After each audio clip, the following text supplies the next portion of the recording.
Hello students, now we are going to start a new chapter, algebraic expressions.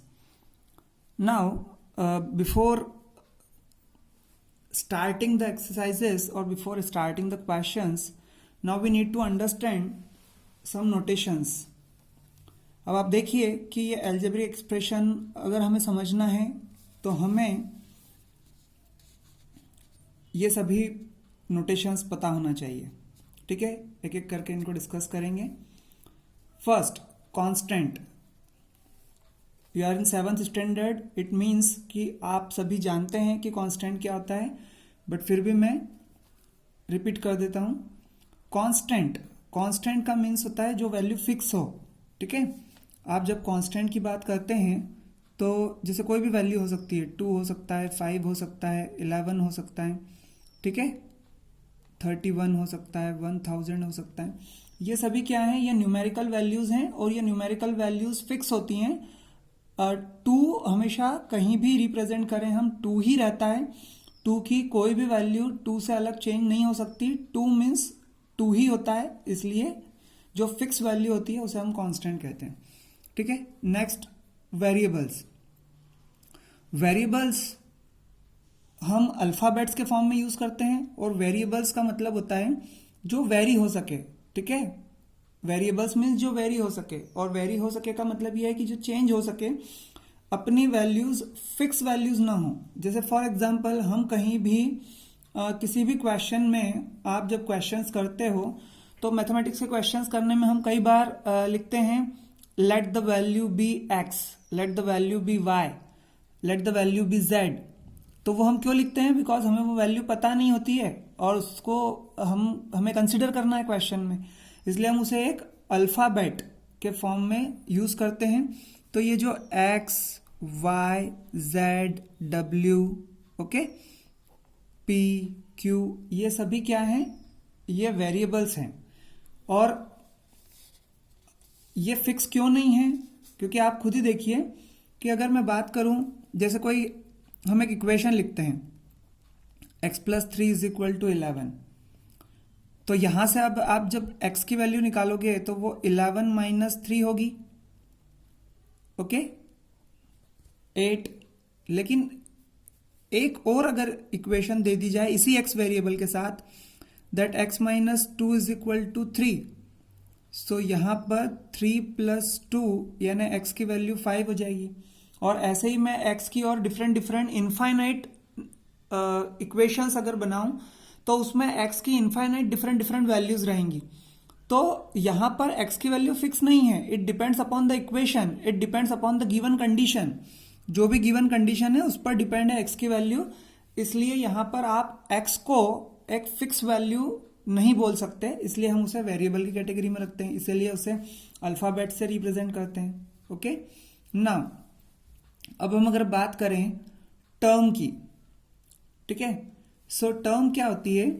जब आप इन variable और constant का combination लेते हो.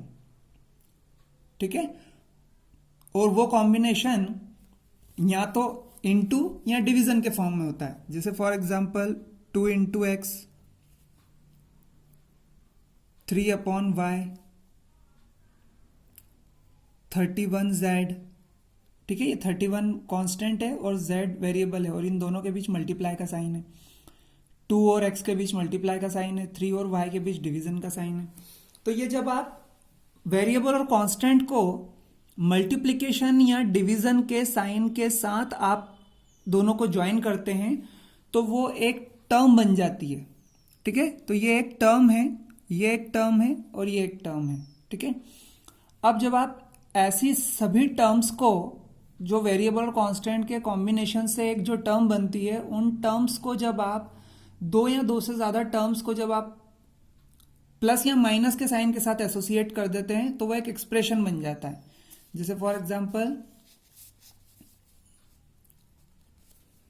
आप देखिए, जैसे 3x एक टर्म है, 4y एक टर्म है. ठीक है, इन दोनों को मैं अगर प्लस साइन के साथ एसोसिएट कर दूं तो ये एक पूरा एक्सप्रेशन हो जाएगा. अगर मैं यहां लिखूं 2x² 6x 3y और इनको प्लस और माइनस साइन के साथ अगर एसोसिएट कर दूं तो ये पूरा हो जाएगा एक एक्सप्रेशन। ठीक है, तो ये इंडिविजुअल टर्म्स हैं और ये पूरा एक एक्सप्रेशन है। तो इस एक्सप्रेशन में अगर हम कहेंगे कि इस एक्सप्रेशन में कितनी टर्म्स हैं, 1 2 3 टर्म्स हैं। इस एक्सप्रेशन में कितनी टर्म्स हैं, 2 टर्म्स हैं। ठीक है, तो ये हुआ टर्म्स और ये हुआ एक्सप्रेशंस। ठीक है, अब फिर हम बात करते हैं डिग्री की। अब आप देखिए डिग्री क्या होता है। किसी भी टर्म की डिग्री होती है और ये जो डिग्री होती है ये टर्म की डिग्री होती है और एक्सप्रेशन की डिग्री होती है। ठीक है, सो हम देखते हैं टर्म और एक्सप्रेशन की डिग्री। अगर हम कह रहे हैं कि 3x एक टर्म है तो इसमें जो वेरिएबल है उन सभी वेरिएबल्स की जो कंबाइंड पावर है उस पावर को ही हम इसकी डिग्री कहते हैं। जैसे यहां पर तो सिर्फ एक ही वेरिएबल है x और उसकी पावर 1 है, इसलिए इस पूरी टर्म की डिग्री 1 हो जाएगी। अगर मैं लिखता हूं 2xyz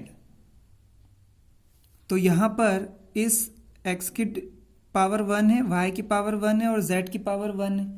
तो यहां पर इस कोफिशिएंट को, ये जो कांस्टेंट है, इसको अगर आप छोड़ देंगे तो ये जो वेरिएबल है ये पूरी एक टर्म है। और क्यों है पूरी एक टर्म? क्योंकि इसमें ये 2x y और z आपस में मल्टीप्लिकेशन के साइन के साथ ज्वाइन किए हुए हैं। सो x y और z की अगर इंडिविजुअल पावर देखें तो 1 1 1 होगी, इसलिए इन तीनों को जब हम ऐड करेंगे तो 1 + 1 + 1 3। सो इस पूरी टर्म की जो डिग्री हो जाएगी वो 3 हो जाएगी। ठीक है, इसकी डिग्री कितनी हो जाएगी? 3 हो जाएगी। और एक एग्जांपल देखते हैं। जैसे आप 4x² y³ सपोज आपने ये एक टर्म ली, तो इस टर्म में आप अगर कांस्टेंट को छोड़ देंगे तो आपके पास 2 वेरिएबल्स हैं x एंड y, और x की पावर 2 है, y की पावर 3 है, तो 2 + 3 यानी 5। तो कंबाइंडली इनकी पावर है 5। तो इसकी जो डिग्री हो जाएगी वो डिग्री कितनी हो जाएगी? 5 हो जाएगी। ठीक है, तो ये इंडिविजुअल टर्म्स हैं। यहां पर देखिए ये एक टर्म है, इसकी डिग्री 1 है, ये एक टर्म है, इसकी डिग्री 1 है, ये एक टर्म है, इसकी डिग्री 2 है। अब अगर हम बात करते हैं डिग्री में, अभी हमने बात की कि टर्म और एक्सप्रेशन दोनों की अलग अलग डिग्री होती है, वो सेम भी हो सकती है और सेम नहीं भी हो सकती है। तो आप जब अगर इंडिविजुअल आपसे इस पूरे एक्सप्रेशन में ये पूछा जाए कि 2x² जो टर्म है उसकी डिग्री कितनी है, तो आप कहेंगे 2 है। आपसे पूछा जाएगा कि 6x जो है टर्म उसकी डिग्री कितनी है, तो 1 है। 3y है उसकी डिग्री कितनी है, तो 1 है। लेकिन इस पूरे एक्सप्रेशन की अगर डिग्री आपसे पूछी जाएगी तो सभी टर्म्स में से जो भी हाईएस्ट डिग्री है वो ही उस पूरे एक्सप्रेशन की डिग्री होगी। जैसे यहां पर 1 1 और इस टर्म की डिग्री 2 है, इसलिए इस पूरे एक्सप्रेशन की हाईएस्ट डिग्री 2 है, इसलिए इस पूरे एक्सप्रेशन की डिग्री क्या हो जाएगी? 2 हो जाएगी। यहां पर इस टर्म की 1 है और इस टर्म की भी 1 है डिग्री, इसलिए इस पूरे एक्सप्रेशन की डिग्री क्या हो जाएगी? 1 हो जाएगी। अब मैं एक और एग्जांपल लेता हूं। सो आप देखिए कि यहां पर एक एक्सप्रेशन है जिसमें 3 टर्म्स हैं, 1 2 3 टर्म्स हैं। अब आप यहां पर समझिए कि ये यहां पर अगर इस पर्टिकुलर इस फर्स्ट टर्म की बात की जाए तो यहां पर 2 वेरिएबल हैं x y, और उन दोनों की जो पावर्स है वो 3 और 2 है, इसलिए इसकी कंबाइंडली पावर हो जाएगी 5। यहां पर ये जो सेकंड टर्म है इसमें 3 वेरिएबल्स हैं x y z, उन तीनों की 1 1 पावर है। ठीक है, सो कंबाइंडली जो डिग्री हो जाएगी वो हो जाएगी 3। यहां पर 7 कांस्टेंट है, उसको अलग रख देंगे। x की पावर 1 है, y की पावर 1 है, z की पावर 3 है और w की पावर 1 है। तो इस पूरी टर्म की अगर हम डिग्री की बात करेंगे तो 3 + 1 4 + 1 5 + 1 6। तो इस पूरे टर्म की जो डिग्री है वो 6 हो जाएगी। इसलिए अगर इस क्वेश्चन में हमें ये पूछा जाता है कि what will be the degree of 4x³ y², then will say 5। What will be the degree of 3xyz? Then we'll say 3. what will be the degree of 7xyz square z cube w, then the degree will be 6. But if we will ask that what will be the degree of the whole expression, इस पूरे expression की degree कितनी होगी, तो highest degree कितनी है, 6 है, इसलिए हम कह देंगे कि इस पूरे एक्सप्रेशन की डिग्री कितनी है, 6 है. ठीक है. उसके बाद फिर हम बात करते हैं, अब ये डिग्री की बात हो चुकी है, डिग्री में हमने टर्म और एक्सप्रेशन दोनों की डिग्री देख ली है. डिग्री के बाद हम बात करते हैं कोफिशिएंट की. तो आप देखिए यहां पर कि सपोज हम इस एक्सप्रेशन में इस पर्टिकुलर टर्म की बात करते हैं, 4x³ y². ठीक है. यहां पर कांस्टेंट को छोड़कर अगर वेरिएबल में कोई फैक्टर्स लिए जाते हैं, जैसे आप जब इसे फैक्टर्स के फॉर्म में लिखते हैं, तो जो फैक्टर्स होते हैं वो क्या होते हैं, आप लिखेंगे 4 × x × x × x × y × y. ठीक है. यहां पर ये देखिए, इसे हमने फैक्टर्स के फॉर्म में लिख दिया है. मतलब जब 4 में x × x × x का मल्टीप्लाई हुआ तो x³ बना, और जब y × y का मल्टीप्लाई हुआ तो y² बना. तो ये उसके फैक्टर्स हो गए. जब आप इसे फैक्टर्स के फॉर्म में लिखते हैं और आपसे फिर इसमें पूछा जाता है कि कोफिशिएंट, जैसे यहां पर पूछा जाता है कि y² का कोफिशिएंट क्या है, तो आप कहेंगे 4x³. आपसे अगर x³ का कोफिशिएंट पूछा जाता है तो आप कहेंगे 4y². ठीक है. आपसे अगर पूछा जाता है y का कोफिशिएंट क्या है, तो आप कहेंगे 4x³ y. आपसे पूछा जाता है xy का कोफिशिएंट, तो आप कहेंगे 4x² y. ठीक है. हालांकि यहां पर इस तरीके से इंडिविजुअल इस पूरी डिग्री, ये जो टर्म है इसमें y का कोफिशिएंट पूछे, इस बात के चांसेस कम होते हैं. आपसे y² का ही कोफिशिएंट पूछा जाएगा तो आप वहां पर 4x³ बताएंगे, यानी जिसका कोफिशिएंट पूछा गया है उस वेरिएबल को छोड़कर बाकी की जो वैल्यूज हैं वो सभी उसका कोफिशिएंट हो जाएंगी. जैसे x³ का कोफिशिएंट पूछा है तो वो 4y² हो जाएगा. लेकिन कभी भी आपसे 4 का कोफिशिएंट नहीं पूछेंगे, क्योंकि 4 एक कांस्टेंट है. हमेशा वेरिएबल का ही आपसे कोफिशिएंट पूछा जाएगा. जैसे आप यहां पर 3xyz, ये 3xyz जो टर्म है, इसमें अगर आपसे z का कोफिशिएंट पूछा जाएगा तो आप कहेंगे 3xy. आपसे y का कोफिशिएंट पूछा जाएगा तो आप कहेंगे 3xz. आपसे अगर x का कोफिशिएंट पूछा जाएगा आप कहेंगे 3yz. ठीक है. फिर आप ये ले लीजिए 7xy z³w, जिसका कोफिशिएंट पूछा है उसको छोड़कर बाकी की सारी वैल्यूज जो होती हैं वो कोफिशिएंट होती है. जैसे w का कोफिशिएंट पूछा है तो 7xy z³, z³ का कोफिशिएंट पूछा है तो 7xyw, y का कोफिशिएंट पूछा है 7xz³w, x का कोफिशिएंट पूछा है 7yz³w. अगर आपसे इसी में z³w का कोफिशिएंट पूछते हैं, what is the coefficient of z³w, तो आप कहेंगे 7xy. ओके. सो ये कोफिशिएंट हुआ. ये हो गया फैक्टर्स. जैसे फॉर एग्जांपल 3xyz, इसको अगर आपको फैक्टर्स के फॉर्म में लिखना है तो आप लिखेंगे 3 × x × y × z. अगर 7xy z³w, इसे अगर आपको कोफिशिएंट्स फैक्टर्स के फॉर्म में लिखना है तो आप लिखेंगे 7 × x × y × z × z × z × w. ये इसके सारे क्या हो गए हैं, फैक्टर्स हो गए हैं. अब बात करते हैं मोनोमियल्स, बाइनोमियल्स, ट्राइनोमियल्स, टेट्रानोमियल्स या क्वाड्रिनोमियल्स. देखो टेट्रानोमियल्स, क्वाड्रिनोमियल्स, इन दोनों का मतलब एक ही होता है, और फिर पॉलिनोमियल. ठीक है. सो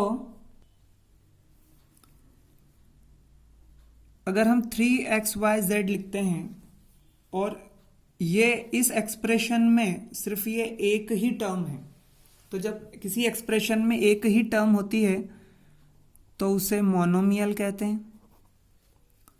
अगर किसी एक्सप्रेशन में 2 टर्म्स आ जाती हैं, 1 और 2 टर्म्स प्लस साइन के साथ एसोसिएट है, तो ये 2 टर्म्स वाले जो एक्सप्रेशन है उसे बाइनोमियल कहते हैं। अगर यही 3 टर्म्स आ जाती हैं, जैसे 3xy plus 4yz plus 7zx, ठीक है, तो यहां पर 1, 2 और 3 टर्म्स हैं इस एक्सप्रेशन में, तो ये हो जाएगा ट्राइनोमियल। और किसी एक्सप्रेशन में 4 टर्म्स हैं, जैसे 4x to the power 3 plus 3x square plus 7x plus 4, तो 1, 2, 3 और 4 टर्म्स हैं, तो इसे हम कहेंगे टेट्रानोमियल या क्वाड्रिनोमियल, ठीक है। क्वाड यानी 4 होता है और टेट्रा यानी भी 4 होता है, ये आप ध्यान रखिएगा। तो जहां पर 4 टर्म्स हो वहां पर टेट्रानोमियल होता है। और ये सभी जो मोनोमियल, बाइनोमियल, ट्राइनोमियल, टेट्रानोमियल या इससे आगे भी जो 5 अगर टर्म्स हैं, 6 अगर टर्म्स हैं, तो ये सबको कंबाइनली, ठीक है, पॉलिनोमियल कहा जाता है, ठीक है। कंबाइनली मतलब 2 या 2 से ज्यादा टर्म्स अगर साथ में एसोसिएटेड हैं प्लस या माइनस के साइन के साथ, तो उन 2 या 2 से ज्यादा टर्म से बने हुए एक्सप्रेशन को कंबाइनली पॉलिनोमियल कहते हैं, ठीक है। ये आपको हायर क्लासेस तक काम आएगा पॉलिनोमियल, जो आपने अभी समझा है। अब ये जो पॉलिनोमियल है, इसके ऊपर जब हम काम करेंगे, यहां पर जब हम एक्सप्रेशन की बात करेंगे, टर्म की बात करेंगे, इन टर्म्स के ऊपर बेसिक मैथमेटिकल ऑपरेशंस जब हम करेंगे,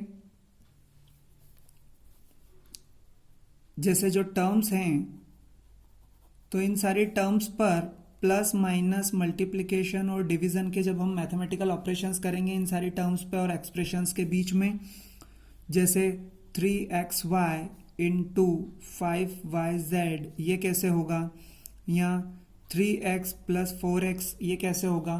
तो ये सभी जो बेसिक मैथमेटिकल ऑपरेशंस हम जब इन टर्म्स के बीच में करेंगे या एक्सप्रेशन के बीच में करेंगे, तो ये पूरा मैथमेटिकल ऑपरेशन जो होता है वो एल्जेब्रिक एक्सप्रेशंस कहलाता है, ठीक है।